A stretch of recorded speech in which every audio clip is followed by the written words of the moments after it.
Hello, everyone, and welcome to Metta Meditation this evening. I hope that your meditation practice brings you happy and positive experience. Last week, I mentioned the name of Richard Davidson. Maybe you do not know who he is.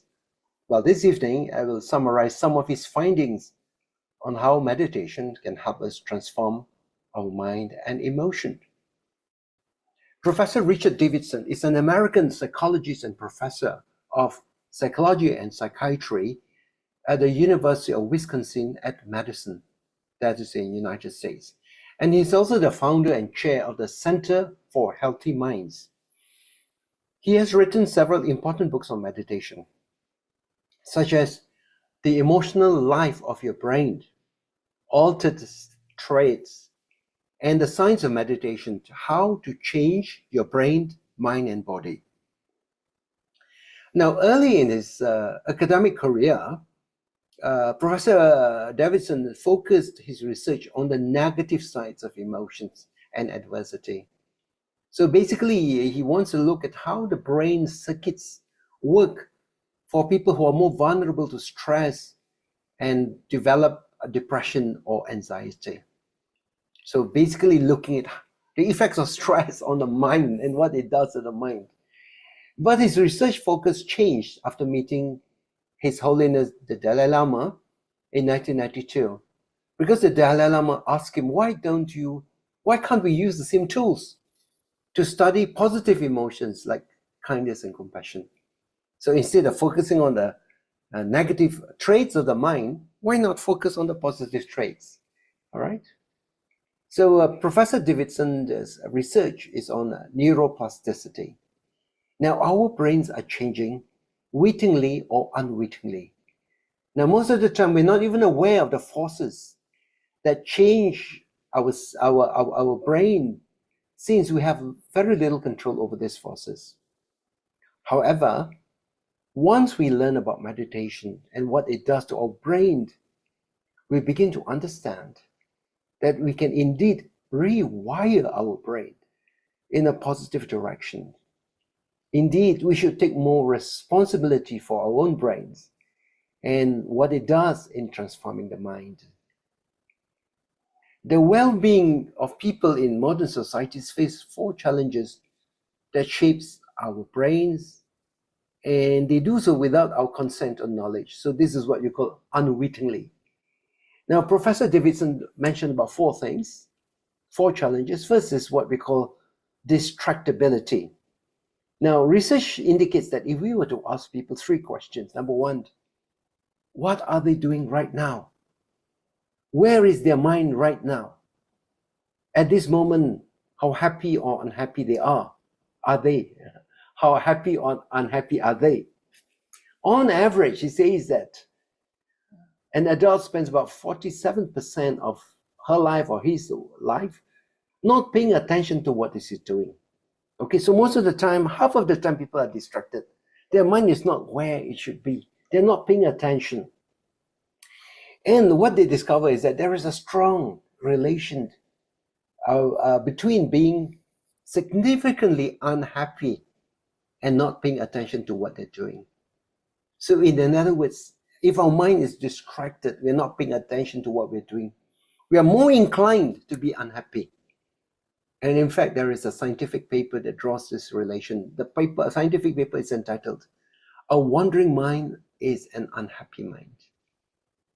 Now, we also see the lack of attention, or in fact, it is attention deficit disorder. This is particularly pronounced amongst children. Children who grow up in front of the TV, or, they're always in front of the iPad or the handphone. And therefore, they cannot put their mind for any duration of time on anything. So this means that there is an increase in distractibility. There are just too many things grabbing our attention.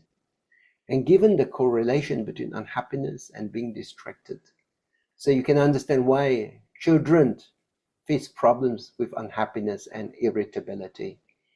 There are many reports of children committing suicide because they're very unhappy and because their minds are not focused. They get distracted too easily. The second challenge mentioned by Professor Davidson is loneliness. Despite the fact that we are all more connected, we're interconnected using the social media, WhatsApp, Facebook, the internet, mobile telephone, messaging each other. 3/4 of the middle-aged, in this case the Americans, because they did research on Americans, say that they have moderate to high level of loneliness. So middle-aged people tend to be lonely. 3/4 of that, about 75%. Maybe the same statistics could be here. We need to undertake some research on this. This loneliness is not a passing thing. It is subjective, and it impacts on our body and our physical health. In fact, recent research shows that loneliness is a predictor by more than 2-fold magnitude of early mortality compared to obesity. In other words, when a person is prone to loneliness, his chances of passing away is 2 times more compared to a person who is overweight. Yeah. So this tells us that loneliness have a real impact on our brains and our body. The third problem that people face in the modern age is negative self-talk and depression.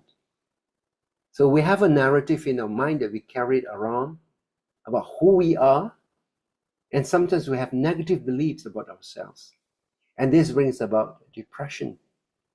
So depression is on the rise. In the West, a very large increase especially occurs among women. Women tend to be depressed. And this trend is also occurring among the teenagers, in very disturbing trends of kids between the ages of 12 to 17. And in fact, the incidence is much greater amongst females rather than males. So females that tend to talk negatively to themselves and become more depressed compared to males. But evidence shows that we can train our minds and we can harness the power of neuroplasticity to change the qualities of our mind. Can we change our minds? If we tend to be negative, can we change it? In fact, studies in neuroplasticity says, indeed you can do that. You can do that through meditation. So because of this depression, the suicide rates are very disturbing and rising amongst the adults and teenagers. And in the United States, every single day, one teenager takes his life, all right? The fourth challenge identified by Professor Davidson is people having a loss of meaning and purpose in life. They don't see why they're living. They don't have a sense of purpose or meaning in their life. Now, these again also have a toll on our health and our well-being. Research shows that a person who do not have a sense of purpose tends to have early death. Okay, so in a recent study, they show that people in the 60s with a low sense of purpose are more than twice the likelihood of dying within 5 years compared to people who have a high sense of purpose. So in order to live longer, you need to have a good sense of purpose. And so, in fact, there is an intimate connection between our psychological well-being and our physical health. Yeah? Each of these challenges affect the mind and the brain. Okay, so we have these 4 challenges, and Professor Davidson proposed that we can develop a framework for understanding a healthy mind. There are 4 pillars to a healthy mind. The first pillar is developing awareness, which includes our capacity to focus our attention or to resist distractions. It also includes a quality that psychologists and neuroscientists called meta-awareness. Now, meta in this case is spelled as M-E-T-A, meta. Meta-awareness, not meta, M-E-T-T-A, that like in metta meditation. So it's meta-awareness, M-E-T-A. And this is our minds knowing what we are doing, or knowing what our minds are doing, paying attention to the mind, you know. So sometimes You know, we might be reading pages in a book, but not knowing exactly what we read. So there is almost like a lapse in meta-awareness. So we go through the physical motion of reading a book, but nothing goes inside, and we don't even know that the mind is distracted. But the moment that we know, the moment we recognize that we have been lost, and when we come back, that is what we call meta-awareness. In fact, when we engage in meditation, we have to do this all the time. For instance, when you have to focus on the breath and the mind goes away, and the moment you realize the mind has gone away, when you bring the mind back, this is called meta-awareness. And this is important. This is really important. We need in order to develop awareness. So in meditation, we keep on doing this again and again. So we develop our sense of awareness and mindfulness, okay? Meta-awareness. And you know your mind has strayed away, and you bring your mind back. So this meta-awareness is necessary for real transformation to take place. So this is the first awareness that we need to develop, meta-awareness. The second pillar is to develop connection with people. Those with good interpersonal relationship with others tends to be happier. Connection is one of the qualities that is needed for developing other qualities like harmonious interpersonal relationships, qualities like appreciation, kindness, compassion, being positive in outlook. But of course, sometimes when people have connection, you can have positive and or negative connection. So down here, we're talking about having positive connections. The third pillar is to develop insight that we have about ourselves. One end of the continuum are people who are very negative. They're very negative about themselves. They have negative self-belief, and they think they're terrible. They are a loser. They are lousy. They always talk down on themselves. That is the way they describe themselves. So that becomes a prescription for depression. Whereas when you have a healthy mind, you change this relationship narrative. The narrative that you have about yourself changes, and the mind becomes healthy. So in metta meditation, what we do is we send loving wishes to ourselves, right? So when we do that, we change the narrative that we have about ourselves. So instead of talking down on ourselves, feeling negative about ourselves, we begin to encourage ourselves. We begin to wish ourselves well-being. And after a while, we begin to get more positive. And you begin to create more breathing room for yourself. And you increase your sense of well-being. So that's the third pillar. The fourth pillar proposed by Professor Davidson is having a sense of purpose, that our life is headed in a particular direction. It is about doing, speaking, and thinking with a sense of purpose.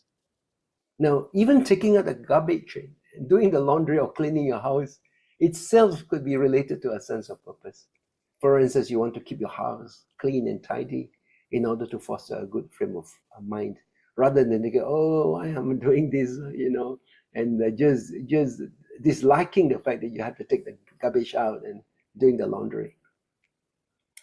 So these four pillars, developing awareness, developing connection with others, insight that we have of ourselves, and having a sense of purpose in our lives are essential ingredients for a healthy mind. And in fact, these four pillars, not surprisingly, as you would have actually discovered, could be developed by practicing meditation. So in order to cultivate these qualities, we have to put knowledge into practice. So instead of talking about meditation, we are actually doing meditation. Talking about meditation is one part of learning. Okay, this is the cognitive part of learning. Intellectual discourse. The other part is for us to be engaged in, to actually be doing it.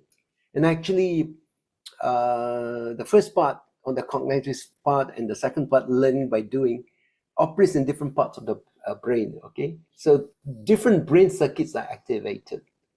Actually, you need both in order to have a real transformation. So in neuroscience research, it is found that by practicing compassion, or in our case, if you practice metta, for 30 minutes a day for over 2 weeks. Just doing this could actually result in the rewiring of our brains. Our brains have little neurons that connect each other. So when we begin to practice compassion and we practice metta, for 2 weeks, a duration of about 30 minutes or so, the circuits in our brains could actually get rewired. So very interestingly, the circuits in our brains are not fixed, it is adaptable. That is why they call neuroplasticity. It is possible for our brain connections, the connections in our brains to change. And we can harness the power of neuroplasticity to change our brain. So it was found by using this MRI scanner on the brains. They put electrodes in different parts of the brain and to measure the brain waves. And for the people who are practicing compassion, before the practice and after the practice, they can actually see that there are differences in the brains. The brain actually changes. It's quite remarkable. Within 2 weeks, you can actually see changes occurring in the circuits of the brain. And the changes in the circuits involve the prefrontal cortex, as well as the ventral stratum, ventral stratum. So these are the circuits that are important for certain types of positive emotions. So actually, when we have positive emotions, this part of the brain gets activated. So when a person begins to practice meditation, loving kindness, or compassion, they strengthen the connection in this part of the brain that is associated with positive emotions. So no wonder when you begin to practice metta, you begin to have more positive emotions. You begin to have more joy and happiness in your life.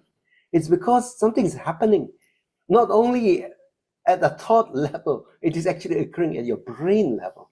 The circuits are being rewired so that the parts of the brain that is connected with positive emotions, the connection becomes stronger. And that is why you have more positive feelings, more happiness about yourself, about your environment. So when you begin to practice metta, you begin to see that things begin to change. The way you see things, the way you interact with people begin to change because the wiring in your brains changes. This is what we call neuroplasticity. Okay? And it can change fairly fast. Even within 2 weeks of practice, just like 30 minutes a day, you can actually begin to see before and after the practice. Okay? So we can see the beneficial effects of meditation on our brain and health as supported by scientific research. And therefore, this should encourage us to try to practice meditation regularly. If you can, on a daily basis, if you can. Or you can incorporate this as part of your daily routine. So meditation nourishes the mind. And by nourishing the mind, we change ourselves and also the world. We reduce implicit bias. We strengthen connections. We increase our achievements. And we also reduce cost of health care. The hospital bills comes down, all right? So in our practice of metta, we go into formal meditation, like what we're doing this. You sit down, close your eyes, you do metta meditation. That's okay, all right? But you can also make loving wishes without being engaged in a formal meditation. So in other words, you can also continue to practice metta without sitting down with your eyes closed. If you could just reflect in a quiet moment, bringing a loved one in your mind, and your eyes could either be open or closed. As you bring this loved one into your mind and in your heart, you cultivate a strong aspiration that may they be happy, may they be free from suffering, and may they also share the same happiness, right? That you also wish for yourselves. And also you can have the same wish of happiness and free from suffering for all human beings, from all beings. And as you envision a time in your life where they are facing some challenges or difficulty, if you know that somebody, either a close one or a friend, is facing some challenges and difficulty, in your mind, you could make a wish, oh, may you be happy, may you be free from suffering, may you overcome your obstacles quickly. Even that is really good. And you simply notice whatever may come up for you. Yeah? And this could be for many categories of people, including a difficult person. So this is also how you can practice metta without actually sitting down in a formal metta meditation. You can also practice metta this way. In fact, when you get up in the morning, brushing your teeth and going through your daily chores, it's an occasion for you also to practice metta, to have a mind of loving kindness. And as you begin to do this, the connections, the circuits in your brains get rewired, and the parts that is connected, parts of your brain that's connected with positive feelings, with happiness, the connections tend to be much stronger. So I invite you to join us on this journey, and you could see how you can actually benefit from the practice of loving kindness. Okay, so let us now proceed on with a formal practice of metta. And in this metta meditation, sit in a comfortable position because we're doing formal meditation, and keeping your back straight. Be aware of the flow of your breathing. That's a starting point, because when you're aware of your breathing, you're just bringing your mind back. Instead of mind wandering, getting distracted, you bring the mind back, and that itself is very healing. And you have a sense of comfort, feel comfortable, and bring in your mind's eye the people whom you like to share loving thoughts. Okay? And tonight I will guide you through the practice of loving kindness. So we just sound the bell, and then we proceed on to watching the breath, and after that, the inner smile. And then we go back to the breath again before we make wishes of loving kindness, wishes of metta.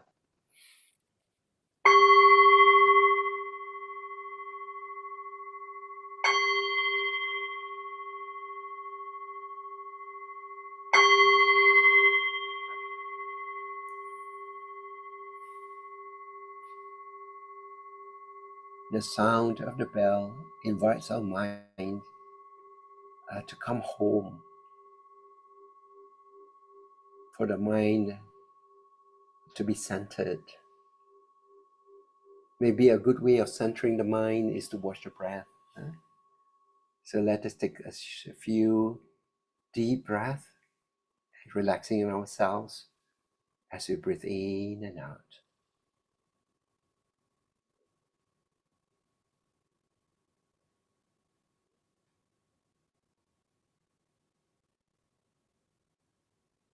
Have a sense of contentment and comfort.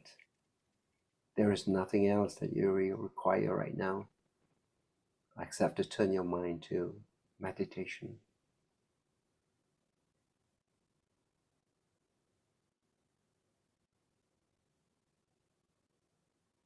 And just by watching the breath, you can actually experience how quickly your mind gets settled. And when your mind gets settled, it also becomes more peaceful.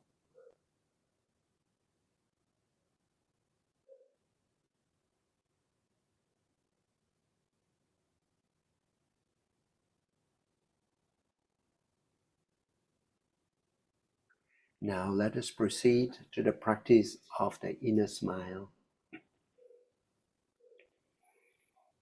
Let us be aware of the crown of your head, right at the top of your head, your crown area.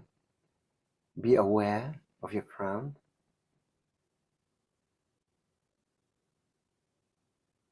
Have you found the crown of your head?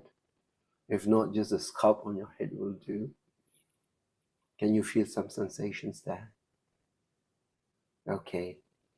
Let the smiling energy accumulate at your crown. Let your crown smile.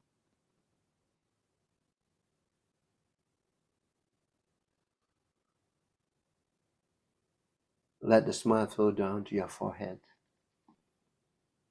Let your forehead smile.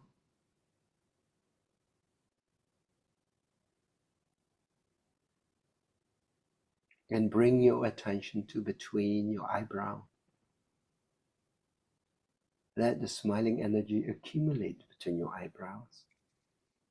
Is it smiling now? Is there a smile there now?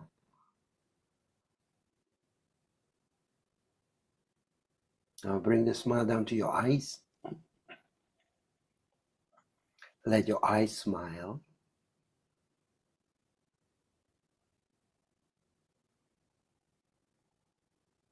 Now bring the smile down to your face, smiling face, and bring your smile down your neck. At the base of your neck is your thyroid gland. Smiling at your thyroid gland, blessing your thyroid gland with love and kindness.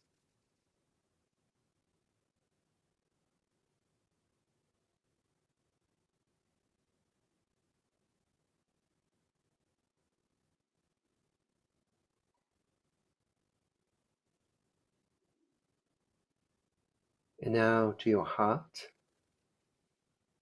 Open up your heart, relax your heart. Let go of the tensions and negative energies that sometimes we carry in our heart. Let go, open up and relax your heart. Have a sense of peace and happiness in your heart. Smiling in your heart.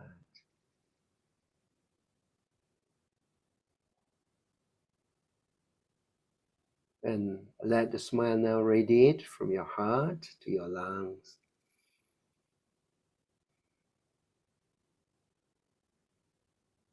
Feel the lungs breathe in easily. Have gratitude to your heart and to your lungs for keeping you alive from day to day, from moment to moment.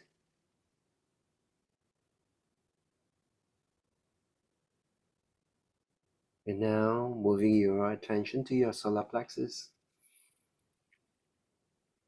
at the base of your breastbone. That's where you have the solar plexus. Negative energy sometimes tense up the solar plexus, like when you are overcome with fear, with anger, with frustration. The solar plexus gets really tense. So relax your solar plexus and put a smile at your solar plexus. Is your solar plexus smiling now?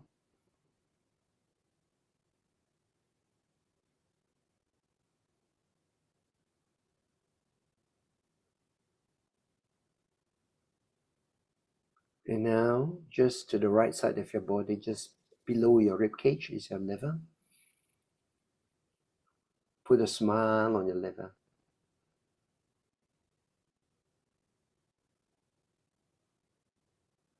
Soften your liver with a smile.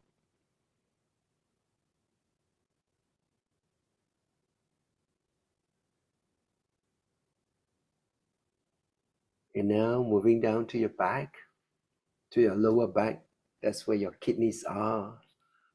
Just below your rib cage, on both sides of the spine. Direct your smile to your kidneys, blessing your kidneys with love and kindness.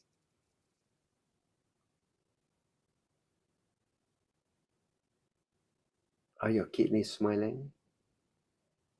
Make them smile. Make them feel happy.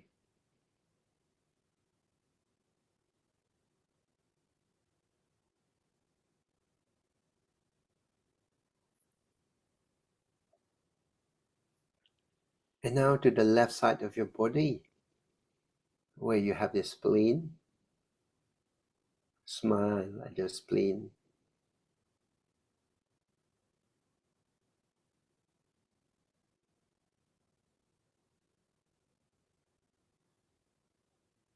And just below the spleen is the pancreas.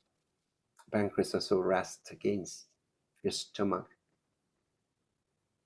Smile at your pancreas.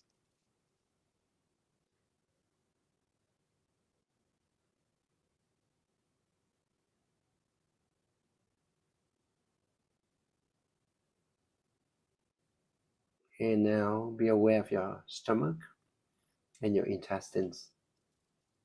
This is your digestive system. It's a blessing to have a good, strong digestive system, because this is the way we get our nutrition from our food. So smile, send a smile to your stomach and to your intestines. Thank you, stomach and intestines. Send your love and kindness to your stomach and intestines. Smile.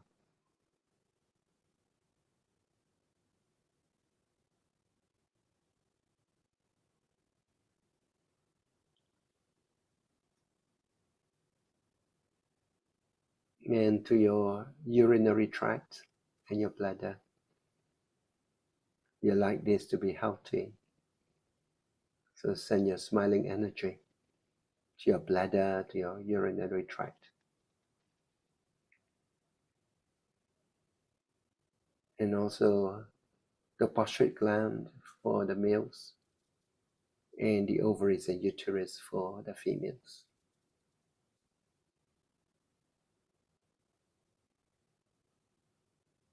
So you become more aware of your body by bringing smiles to the body, blessing the cells and organs of your body. Do you feel more relaxed and happier and more relaxed, contented right now?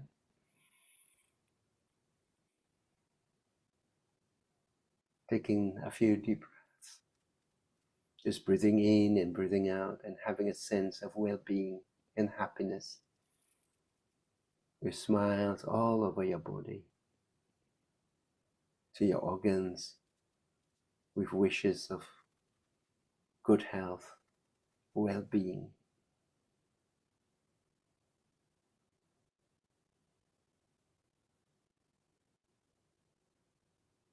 And now to sharpen our awareness, let us be aware of our breath again. As you breathe in and out, you will feel the sensation of your breath. Many people experience their movement of the breath at the nostril area, but this is not the only area that you can experience your breath. You can also experience it maybe at the back of your mouth, in your throat, in your chest, or even in your abdomen. Wherever the experience of your breath becomes more prominent, just attach your attention at that part. So let us be aware of the breath as we breathe in and out, in order that our minds do not stray away too much. We just do some counting. So as you breathe in and out, you count 1, in and out, you count 2, and so on. Upon reaching the count of 10, you return back to number 1. Okay, so let us just watch the breath and sharpen our awareness and mindfulness in a relaxed fashion.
Now let us send loving kindness to ourselves first. We send loving kindness to ourselves so that we become a source of love and kindness, from where we can radiate our thoughts to other living beings. We make 4 wishes. The first wish is, may my heart be peaceful and free. With a smile in our heart, we say, may my heart be peaceful and free.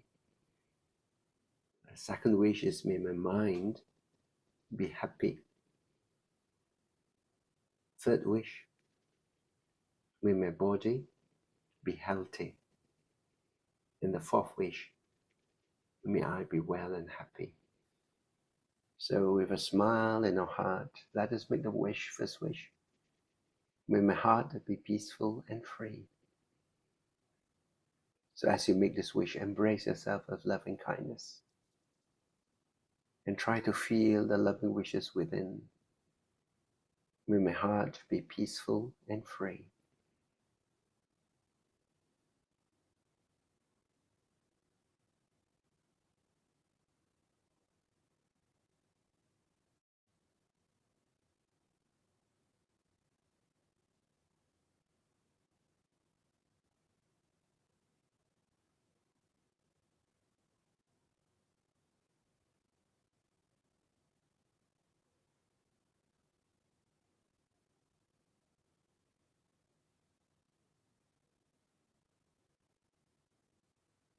May my mind be happy.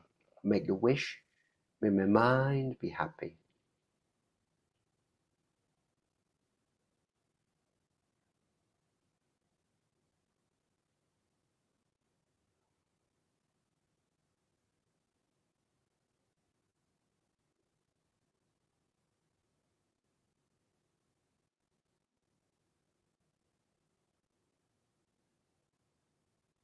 May my body be healthy.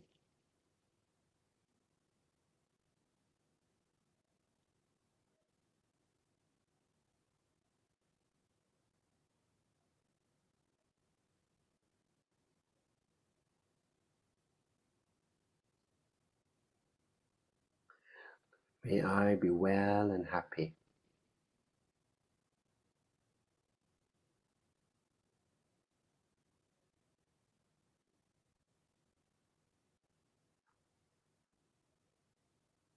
As you say these wishes of loving kindness, try to experience the words, experience the meaning of these words inside you.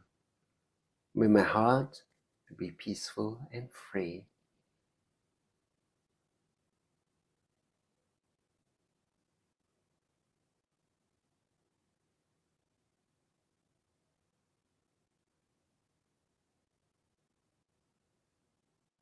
May my mind be happy.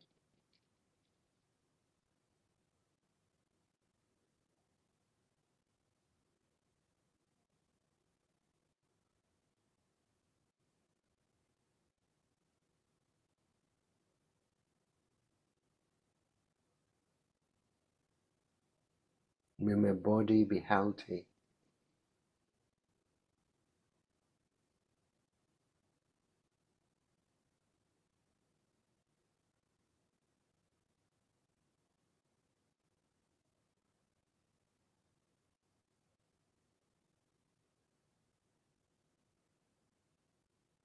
May I be well and happy.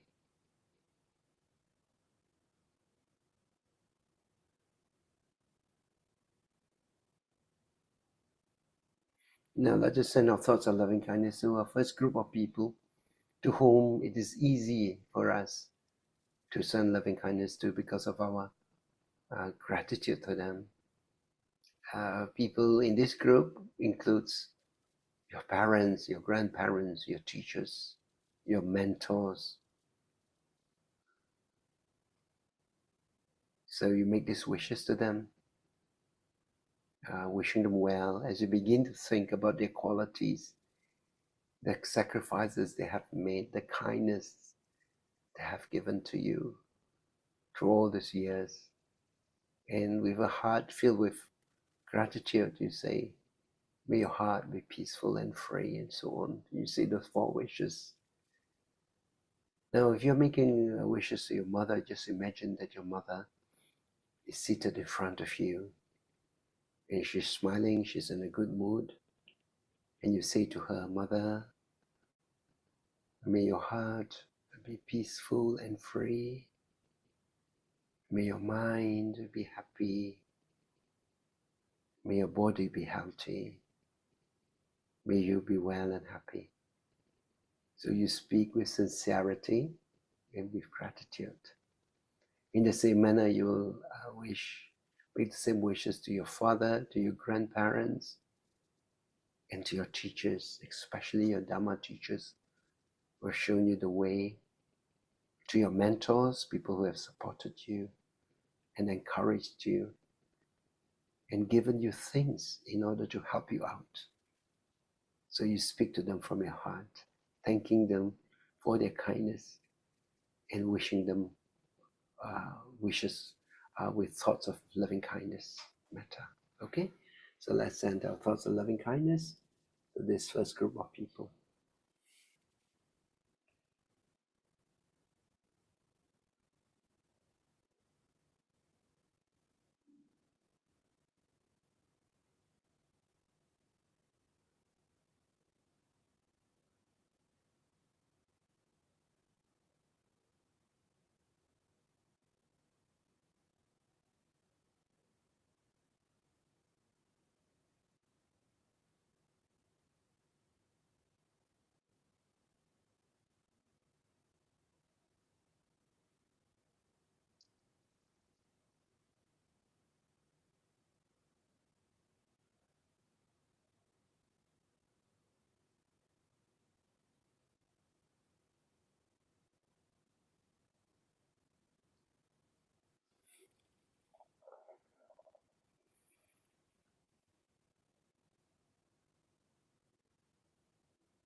And now you send your thoughts of loving kindness to your immediate family members. You can send these thoughts of loving kindness to them either in a group or where your family members are all gathered together, or you can send your loving kindness to them one by one. You can have the image in their faces in your mind as you speak to them with kindness. May your heart be peaceful and free. May your mind be happy. May your body be healthy. May you be well and happy. So sending your thoughts of loving kindness to your immediate family members. If you don't have family of your own, you can think of your brothers and sisters, nephews and nieces.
Now let us imagine that the beings around the world are gathered around us and they have all assumed a human form.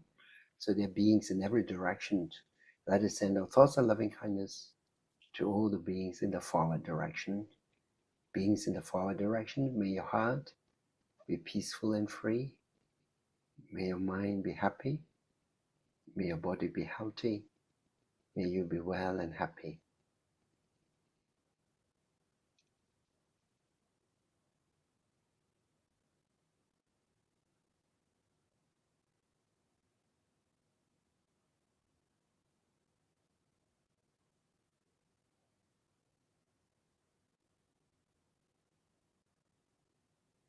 Beings in the rightward direction, sending your wishes of loving kindness to them.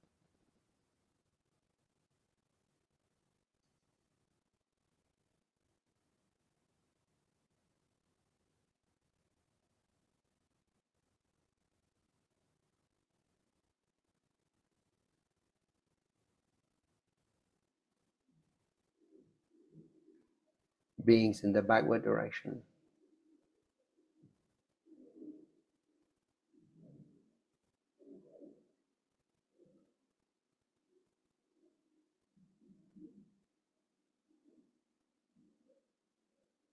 Beings in the leftward direction.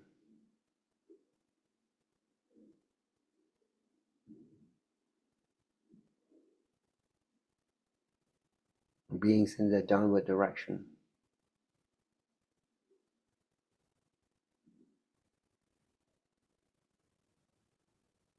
Beings in the upward direction.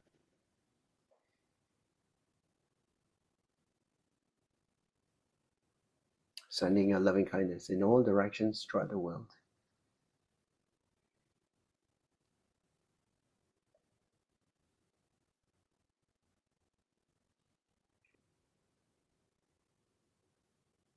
Bhavatu Sabbamangalang Rakantu Sabbadevata Sabbabuddhanubhavena Sadasuti Bhavantu Te.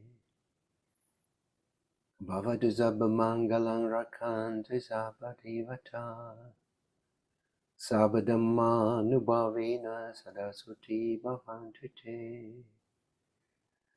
Bhavatu Sabbamangalang Rakantu Sabbadevata Sabbasanganubhavena Sadasuti Bhavantu Te. Let us now share merits. We focus our attention within, and in the calmness of our mind, we send out wholesome thoughts and share our merits to the devas, our guardian deities and protectors, so that may they rejoice with these merits and continue to guide and protect ourselves and our loved ones. Etavatacha ammehi sampadam punya sampadam sabbe deva sabbe sattva sabbe buddha anumodantu sabba sampati siddhya. Let us think of the departed ones, our relatives and friends who have passed away. May these merits help to bring them relief and happiness wherever they are.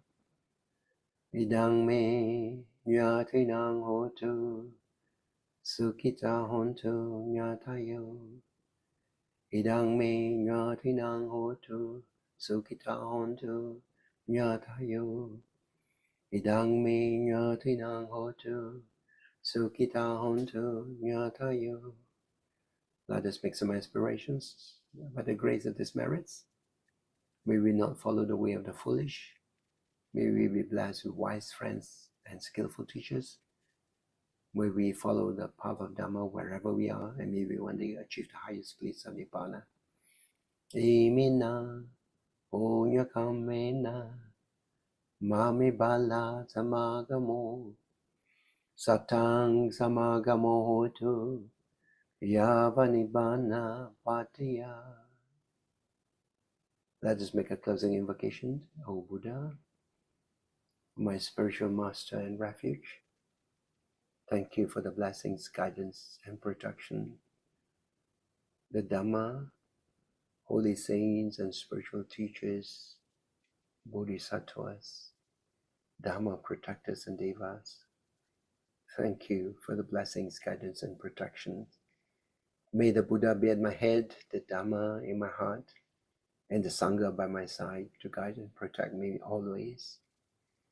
May suffering ones be suffering free, and the fear-struck fearless be. May the grieving shed all grief, and may all beings find relief. May all beings share in these merits that we have generated. May these merits help to bring them good health, happiness, and peace. May beings inhabiting space and earth, devas and nagas of mighty power, to share in these merits of ours, and may they long protect the Buddha Sasana. Sadhu, sadhu, sadhu.